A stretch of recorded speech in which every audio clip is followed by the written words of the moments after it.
અમદાવાદના ડોક્ટર શ્યામ ત્રિવેદી સાથેની ઘટના। અમદાવાદ શહેરમાં રાત્રે પણ રસ્તાઓ પર રોશની કદી ઓછી થતી નથી। આ શહેરના મધ્યમાં આવેલી જીવનદીપ હોસ્પિટલ સમગ્ર ગુજરાતમાં જાણીતી હતી। તે હોસ્પિટલના સૌથી જાણીતા સર્જન હતા ડોક્ટર શ્યામ ત્રિવેદી। શ્યામની ઉંમર હજી 40થી વધુ ન હતી, પરંતુ તેની મહેનત, કુશળતા અને દર્દીઓ પ્રત્યેની દયા તેને બધાની આંખોમાં દેવદૂત સમૂહ બનાવી દીધી હતી। શ્યામનો સ્વભાવ અત્યંત નમ્ર હતો। દર્દી ગરીબ હોય કે અમીર, તે માટે તફાવત કદી નહોતો રાખતો। હંમેશા કહેતા, દર્દીના દુઃખમાં ડૉક્ટરની ફરજ છે એને જીવવા માટે હિંમત આપવી, પૈસા કમાવવા માટે નહીં। શ્યામના ઘરમાં પત્ની અંજલિ, 2 સંતાનો દીકરી હિના અને નાનો દીકરો મિતુલ, વૃદ્ધ માતા પિતા સાથે જ રહેતા હતા।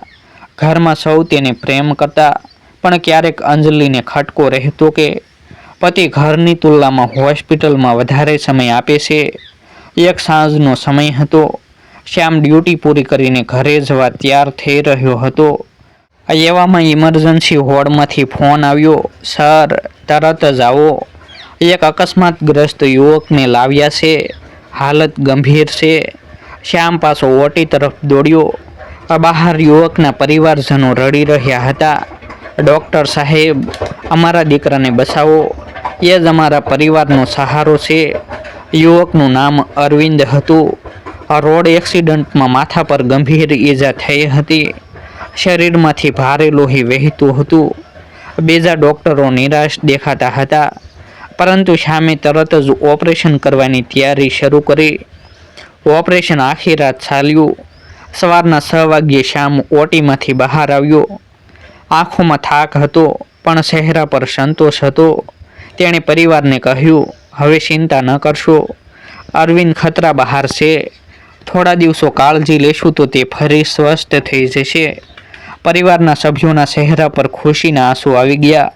તેમણે શ્યામના પગ પકડ્યા, પરંતુ શ્યામે નમ્રતાથી તેમને ઊભા કર્યા। તમારો દીકરો જીવતો રહે એ જ મારી સૌથી મોટી કમાણી છે। આ ઘટના બીજા જ દિવસે સમાચાર પત્રોમાં છપાઈ। ડૉક્ટર શ્યામે એક યુવકને મોતના મોઢેથી બચાવ્યો। મીડિયાએ તેને જીવનદાતા ડૉક્ટર કહી સંબોધ્યો, પણ શ્યામને એ ખ્યાતિથી ફરક નહોતો પડતો।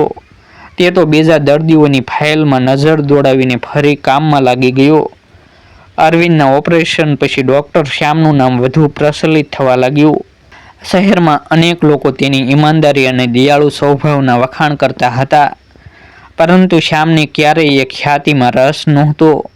તે હંમેશા માનતો કે આ ડૉક્ટર એ દેવ નથી, પરંતુ દેવદૂત છે, જે દર્દીના જીવન અને મૃત્યુ વચ્ચેનો પુલ બની રહે છે। એક દિવસ એક ગરીબ વૃદ્ધ સ્ત્રી હોસ્પિટલમાં આવી। તેના હાથમાં મોટી ઈજા હતી। રિસેપ્શન કાઉન્ટર પર સ્ટાફે કહ્યું, દાદી, તમારા પાસે એડમિશન ફી નથી, તો ઓપરેશન શક્ય નથી। વૃદ્ધ સ્ત્રીની આંખોમાં આંસુ આવી ગયા। એ સમયે શ્યામ ત્યાંથી પસાર થઈ રહ્યો હતો। તેણે દાદીને જોયા અને સીધા અંદર લઈ ગયો। અરે માં, પૈસા વિશે ચિંતા ન કરો, પહેલાં ઈજા સારવાર કરવી જરૂરી છે।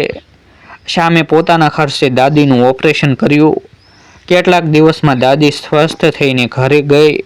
જતી વખતે તેણે શ્યામને આશીર્વાદ આપ્યા, બેટા, તું હંમેશા સુખી રહેજે, તારા હાથમાં ભગવાને દવા કરતાં પણ મોટી શક્તિ આપી છે। આ ઘટના પછી શ્યામના મનમાં એક નક્કર વિચાર આવ્યો, શું માત્ર પૈસા ધરાવતા જ સારું ઈલાજ મેળવી શકે? ગરીબ લોકો પણ તો માનવ છે, તેમના જીવનનું મૂલ્ય ઓછું કેમ ગણાય? શ્યામે નક્કી કર્યું કે મહિને ઓછામાં ઓછા 2 દિવસ તે ગરીબ દર્દીઓ માટે મફત કેમ્પ કરશે। આ માટે તેણે શહેરની ઝૂંપડપટ્ટી વિસ્તાર પસંદ કર્યો। પ્રથમ કેમ્પના દિવસે સૌથી વધુ દર્દીઓ આવી ગયા। કોઈને તાવ હતો, કોઈને શ્વાસની તકલીફ હતી, કોઈના બાળકને કુપોષણ હતું। શ્યામે એક એક દર્દીનું ધ્યાનપૂર્વક નિદાન કર્યું, દવા લખી આપી, મફતમાં ટેસ્ટ કરાવ્યા, ક્યારેક પોતાના ખિસ્સામાંથી દવાઓ આપીને મોકલ્યા। દર્દીઓ ખુશખુશાલ ઘરે જતા। શ્યામના ચહેરા પર થાક હોવા છતાં હૃદયમાં અદ્ભુત શાંતિ હતી, પરંતુ આ સેવા બધાને ગમી નહોતી। શહેરના ખાનગી હોસ્પિટલ માલિકોને લાગ્યું કે શ્યામની આવી સેવા તેમના ધંધા માટે ખતરનાક છે. કેટલાક ડોક્ટરો ઈર્ષ્યાથી બોલવા લાગ્યા, શ્યામ ફક્ત નામ કમાવવા માટે આ બધું કરે છે. મફત કેમ્પ રાખવાથી ડોક્ટર બનાતું નથી. કેટલાક લોકોએ રાજકીય નેતાઓ સુધી ફરિયાદ કરી કે શ્યામ હોસ્પિટલનો ધંધો બગાડે છે. પરંતુ શ્યામ આ બધાથી અડગ રહ્યો. તે કહેતો, જ્યાં સુધી મારા હાથમાં શક્તિ છે ત્યાં સુધી હું દર્દીઓની સેવા કરતો રહીશ. સમાજ શું કહે છે તેની ચિંતા નથી. ઘરે અંજલિને ચિંતા થવા લાગી. તે બોલી, શ્યામ, તું સવારે નીકળે છે તો રાત્રે મોડે પરત આવે છે. ઘરના બાળકોને તારી સાથે સમય જ નથી મળતો. તું બીજાના પરિવારને બસાવે છે પણ પોતાના પરિવારને અવગણે છે. શ્યામ નિઃશબ્દ રહી ગયો. તે જાણતો હતો કે અંજલિ સાસુ કહે છે, પરંતુ તેનું હૃદય દર્દીઓ માટે ધબકતું હતું. તે પત્નીને સમજાવવાનો પ્રયાસ કરતો, અંજલિ, આ સેવા મારો ધર્મ છે. થોડી કઠિનાઈ સહન કરવી પડશે, પણ એક દિવસ તને ગર્વ થશે કે તારો પતિ ફક્ત ડૉક્ટર જ નહીં, માનવતાનો સેવક છે. અંજલિ મૌન રહી ગઈ, પરંતુ અંદરથી ક્યારેક તેને લાગતું કે આ સેવા અને કુટુંબ વચ્ચેનો તણાવ એક દિવસ મોટું વાવાઝોડું ઊભું કરશે. શ્યામના મફત કેમ્પો ચાલુ થયા પછી થોડા જ મહિનામાં અમદાવાદના હજારો ગરીબ દર્દીઓએ તેનો લાભ લીધો. કોઈ બાળકને તાવ હતો, કોઈ સ્ત્રીને પ્રસૂતિની તકલીફ હતી, કોઈ વૃદ્ધને દવા ખરીદવાની સગવડ નહોતી. એ બધા શ્યામ પાસે આવતા. લોકોમાં વિશ્વાસ જાગ્યો કે જો કોઈ આપણા દુઃખ સમજે છે તો એ ડૉક્ટર શ્યામ છે.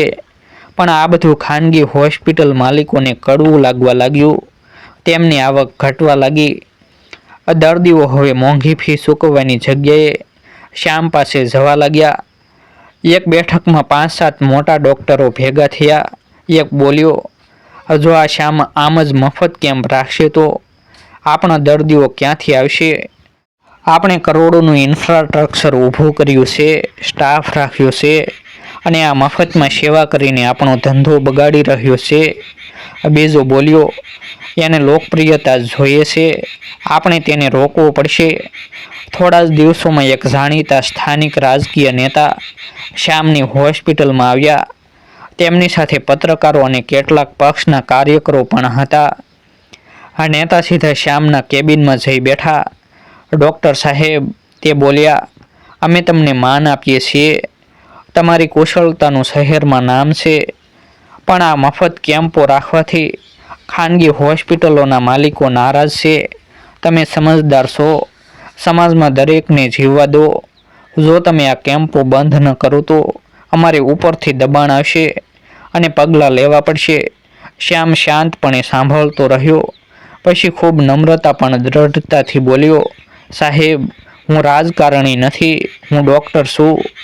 મારે માટે દર્દીનું જીવન જ મુખ્ય છે. ગરીબ માણસ પાસે જો પૈસા ન હોય તો શું એ જીવવાનો અધિકાર ગુમાવે? મારા હાથમાં જે શક્તિ છે એ હું જરૂરિયાતમંદની સેવા માટે વાપરીશ. કોઈ પણ દબાણ મારા ધર્મને બદલાવી શકશે નહીં. નેતા ગુસ્સે થઈ ગયા. તેઓ બોલ્યા, ડૉક્ટર સાહેબ, પછી પરિણામ માટે તૈયાર રહેજો, અને કેબિનમાંથી નીકળી ગયા. આ વાત ઝડપથી મીડિયામાં ફેલાઈ ગઈ. કેટલાક સમાચાર પત્રોમાં શ્યામની પ્રશંસા થઈ. ડૉક્ટર શ્યામ ગરીબોના રક્ષક. લોકો તેના કેમ્પોની તસવીરો સોશિયલ મીડિયા પર શેર કરવા લાગ્યા. પરંતુ બીજી બાજુ કેટલાક પત્રોમાં વિરોધી ડૉક્ટરના લેખ છપાયા. આ મફત સેવા એ PR સ્ટન્ટ છે. સાચો ડૉક્ટર કદી આવું નથી કરતો. કેટલાકે તો આક્ષેપ કર્યો કે શ્યામ દવાઓ કંપનીઓ પાસેથી લે છે અને નામ મફત સેવા બતાવે છે. શ્યામને આ બધું વાંચીને દુઃખ થતું, પરંતુ તે જાણતો હતો કે આ વિવાદ તેના માર્ગમાંથી તેને હટાવવા માટે છે. તેથી તેણે નક્કી કર્યું, લોકો શું કહે છે તેની પર ધ્યાન ન આપવું. મારે મારી ફરજ બજાવવી છે. પરંતુ ઘરમાં પરિસ્થિતિ બદલાતી ગઈ. અંજલિ રોજ ચિંતા અને ગુચ્છા વચ્ચે જીવી રહી હતી. એક સાંજે તેણે શ્યામને કહ્યું, શ્યામ, તું સવારે નીકળે છે તો રાત્રે જ ઘરે આવે છે. હિના કોલેજમાંથી પરત આવે છે અને તારી રાહ જોઈએ છે. મિતુલ સ્કૂલમાં પુરસ્કાર મેળવે છે અને તું હાજર નથી. શું તું ફક્ત બીજાના બાળકો માટે જ ડૉક્ટર છે, આપણા બાળકો માટે પિતા નથી? શ્યામની આંખો નમી ગઈ. તે જાણતો હતો કે અંજલિ સાસુ કહે છે, પણ તેના હોઠમાંથી ફક્ત એક જ વાક્ય નીકળ્યું, અંજલિ, તું સમજીશ. એક દિવસ તને ગર્વ થશે કે તારો પતિ ફક્ત ઘરનો માણસ નથી, પરંતુ સમાજનો સેવક છે. અંજલિએ કડક અવાજમાં કહ્યું, પરંતુ શ્યામ, યાદ રાખજે, જો તું આમ જ બીજાઓ માટે જીવતો રહીશ તો એક દિવસ તારો પોતાનો પરિવાર તારી પાસે નહીં રહે. આ શબ્દો વીજળી સમાન હતા. શ્યામ રાત્રે લાંબા સમય સુધી ઊંઘી શક્યો નહીં. તે વિચારી રહ્યો હતો, હું ખરો કોનો છું, દર્દીઓનો કે પરિવારનો? શું આ બંને વચ્ચે સંતુલન શક્ય છે? એ જ સમય દરમિયાન અમદાવાદમાં ડેન્ગ્યુ અને વાયરલ તાવની મહામારી ફાટી નીકળી. આ દરરોજ સૌથી વધુ દર્દીઓ હોસ્પિટલમાં આવતા. સરકારી હોસ્પિટલો ભરાઈ ગઈ. ખાનગી હોસ્પિટલોમાં ભારે ખર્ચ થતો. આ સમયે શ્યામ માટે કસોટીનો સમય આવ્યો. તે દિવસ રાત દર્દીઓ વચ્ચે રહેવા લાગ્યો. ઘરે જવાનો સમય જ નહોતો. આ રાત્રે 3-4 કલાક આરામ કરીને ફરી હોસ્પિટલમાં હાજર થતો. તેના ચહેરા પર થાક સ્પષ્ટ હતો, પરંતુ આંખોમાં સેવા માટેની જ્યોત અડગ હતી. ઘરના સભ્યો દૂર થવા લાગ્યા, પરંતુ દર્દીઓની ભીડ વધતી જતી હતી. શ્યામ જાણતો હતો કે હવે એની જિંદગીનું સૌથી મોટું વાવાઝોડું આવવાનું છે. અમદાવાદ શહેરમાં ડેન્ગ્યુ અને વાયરલ તાવની લહેર એવી ફાટી નીકળી કે દરેક હોસ્પિટલ ભરાઈ ગઈ. આ જીવનદીપ હોસ્પિટલમાં દરરોજ 100 દર્દીઓ આવતા. વોર્ડમાં ખાટલા ખૂટે, બારીઓ ઝાંપા સુધી દર્દીઓ બેસી જતા. શ્યામ સવારે 6 વાગ્યે જ હોસ્પિટલમાં આવી પહોંચતો અને રાત્રે 3 વાગે ઘરે પરત ફરતો. ઘરે ફક્ત 2-3 કલાક ઊંઘીને ફરી હોસ્પિટલ જતો. કેટલાક દિવસો તો ઘેર જતો જ ન હતો. સ્ટાફને કહેતો, આ દર્દીઓને જોતા હું થાકતો નથી. થાક ત્યારે લાગે છે જ્યારે કોઈ દર્દી બચી શકતો નથી. એક દિવસ હોસ્પિટલમાં ગરીબ પરિવારમાંથી આવેલી 10 વર્ષની બાળકી લાવવામાં આવી. તેને ગંભીર ડેન્ગ્યુ થયો હતો. પરિવાર પાસે પૈસા નહોતા. શ્યામે તરત જ તેને એડમિટ કરાવી અને બાળકીની સારવાર શરૂ કરી. આ રાત્રે સુધી સારવાર ચાલુ રાખી. આ બાળકીનું જીવન બચી ગયું. પરિવારના સભ્યો ખુશીના આંસુ લઈને શ્યામને આશીર્વાદ આપતા રહ્યા. શ્યામ પોતે થાકી ગયો હતો, પરંતુ તેની આંખોમાં સંતોષ હતો. તે બોલ્યો, આ બાળકનું જીવન બચાવવું એ કોઈ પણ પુરસ્કારથી મોટું છે. શહેરની સાથે આસપાસના ગામડામાં પણ મહામારી ફેલાઈ રહી હતી. ઘણા ગામમાં તો નાની ક્લિનિક પણ ન હતી. લોકો બિનસારવાર મરી રહ્યા હતા. શ્યામે નક્કી કર્યું કે તે પોતાની ટીમ સાથે ગામડા સુધી જશે. તે એમ્બ્યુલન્સમાં જરૂરી દવાઓ, સાધનો અને માસ્ક લઈને નીકળી પડ્યો. પ્રથમ ગામ કુબેરનગર પહોંચ્યો. ત્યાં બાળકો તાવમાં તડફડતા હતા. વૃદ્ધો બેભાન પડ્યા હતા. શ્યામે દિવસભર સેવા આપી. સવારથી સાંજ સુધી સૌથી વધુ દર્દીઓને દવા આપી. જરૂરી લોકોને અમદાવાદની હોસ્પિટલમાં મોકલ્યા. પછી તે બીજે ગામે ગયો, ત્રીજે ગામે ગયો. આ દરેક જગ્યાએ લોકો તેની સામે હાથ જોડતા, ડૉક્ટર સાહેબ, તમે ન આવ્યો હોત તો અમારી હાલત ગંભીર થઈ જાત. આ સતત સેવામાં શ્યામ પોતાનું સ્વાસ્થ્ય ભૂલી ગયો. કેટલાક ગામોમાં સ્વચ્છ પાણી નહોતું, ગંદકી હતી. આ મચ્છરોથી ભરેલું વાતાવરણ હતું. પણ શ્યામે ક્યારેય માસ્ક ઉતાર્યો નહીં અને દિવસ રાત દર્દીઓની સેવા ચાલુ રાખી. એક દિવસ અંજલિએ ફોન પર કહ્યું, શ્યામ, તું પોતાના પ્રાણનો ખતરો લઈને બહાર ફરતો છે. ઘેર પણ બાળકો તારી રાહ જોઈએ છે. તું થોડું ધ્યાન રાખ. શ્યામ હળવેથી હસ્યો અને બોલ્યો, અંજલિ, હમણાં દેશને મારી જરૂર છે. જો હું બાજુએ ઊભો રહી જાઉં તો કાલે બાળકોને પણ આ જ તકલીફ સહન કરવી પડશે. મારા માટે દર્દીઓ જ મારા સંતાન સમાન છે. અંજલિ નિઃશબ્દ થઈ ગઈ. તેને ખબર હતી કે શ્યામને રોકવું હવે અશક્ય છે. ગામડામાં સેવા દરમિયાન શ્યામ અનેકવાર પોતાના ખિસ્સામાંથી દવાઓ ખરીદીને આપતો. કેટલાક દર્દીઓ પાસે એમ્બ્યુલન્સમાં જવા માટે પૈસા નહોતા, તો શ્યામે પોતે ખર્ચો કર્યો. તેના સાથી ડૉક્ટરો ક્યારેક થાકી જતા, પરંતુ શ્યામને જોઈને ફરી ઉત્સાહ પામતા. એક નર્સ બોલી, સાહેબ, અમે તો થાકી જઈએ છીએ, પણ તમે સતત કામ કરો છો, તમારે થાક લાગતો નથી. શ્યામ સ્મિત કરીને બોલ્યો, જ્યારે બીજાનું દુઃખ જોઈને દિલ કંપે છે ત્યારે શરીરનો થાક ભૂલી જાઉં છું. હું ત્યાં સુધી આરામ નહીં કરું જ્યાં સુધી આ મહામારીમાંથી મારા લોકો બચી ન જાય. ધીરે ધીરે શ્યામના નામની ગુંજ ગામડા સુધી પહોંચી. લોકો કહેવા લાગ્યા, આ ડૉક્ટર શ્યામ એ આપણો રક્ષક છે, તે ભગવાનના દૂત સમાન છે. સમાચાર પત્રો અને ટીવી ચેનલો તેના કાર્યોની ચર્ચા કરવા લાગ્યા. એક હેડલાઇન આવી, જ્યાં સરકારની વ્યવસ્થા ન પહોંચી ત્યાં ડૉક્ટર શ્યામ પહોંચી ગયો. શ્યામ હવે અમદાવાદમાં નામી ડૉક્ટર તરીકે જાણીતા થઈ ગયા હતા. રોજ સવારથી લઈને સાંજ સુધી એમના ક્લિનિકમાં દર્દીઓની લાંબી લાઈન લાગી રહેતી. કોઈ ગરીબ મજૂર આવીને પેટના દુખાવાની ફરિયાદ કરતો, તો કોઈ વેપારી બ્લડ પ્રેશર માટે દવા લેવા આવતો.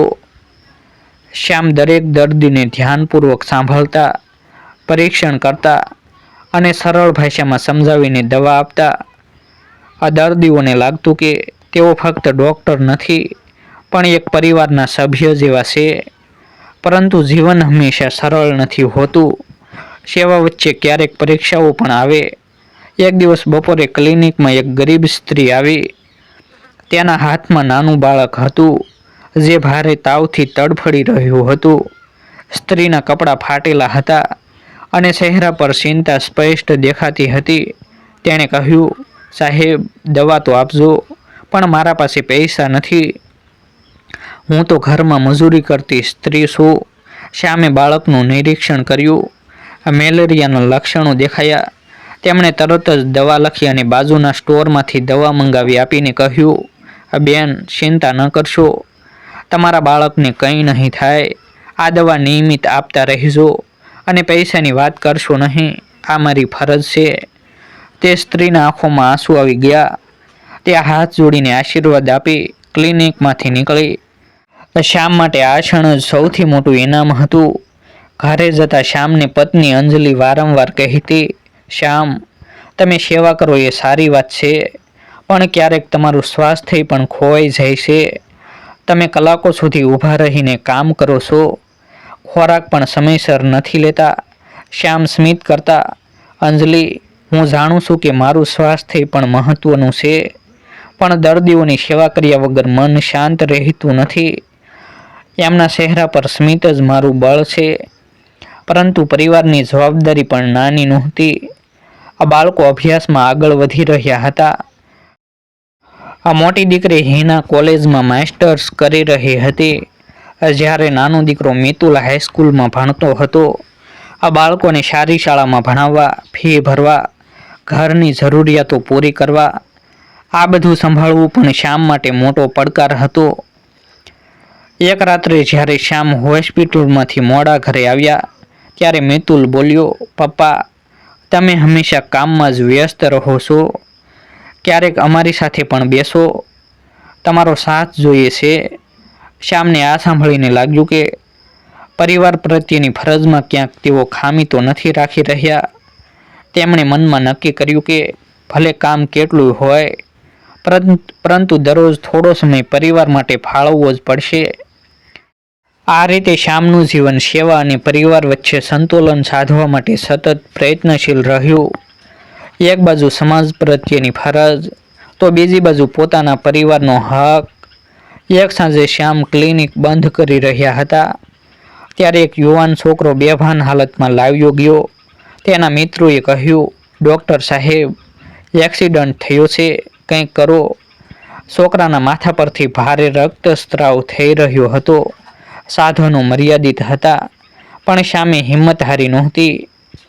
તરત જ પ્રાથમિક સારવાર આપી, રક્તસ્રાવ રોક્યો અને એમ્બ્યુલન્સ બોલાવી હોસ્પિટલ મોકલ્યો.